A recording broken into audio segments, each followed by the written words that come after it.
Bismillahirrahmanirrahim. Assalamualaikum warahmatullahi wabarakatuh. Salam senes kawan nggih.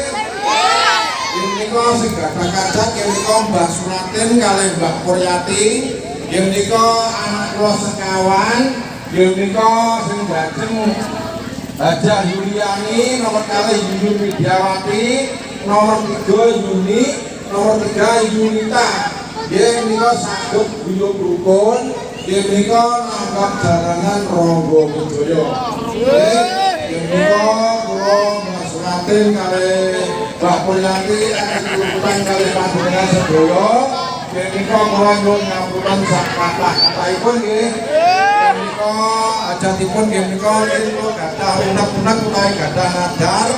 Lamun-lamun kula sampun mantu tumplak hujan, yen nika kula badhe nanggap jaranan Rangga Wijaya. Alhamdulillah yen nika dinten 7 Sumeketan Gansal, yen nika lenggah dinten Minggu Legi, yen nika Mbah Suratin sanika sampun ngluwari nggih.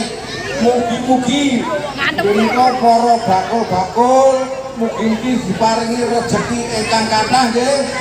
Yen nika penonton-penonton mugi-mugi dipun paringi bagas karasan. Selamat menuju pun ngantos wonten alang sunggal menapa-menapa nggih. Yen nika sepeda malih yen nika Rangga Wijaya sageta guyub rukun ayem tentrem nggih. Yen nika Bismillahirrahmanirrahim. Assalamualaikum warahmatullahi wabarakatuh.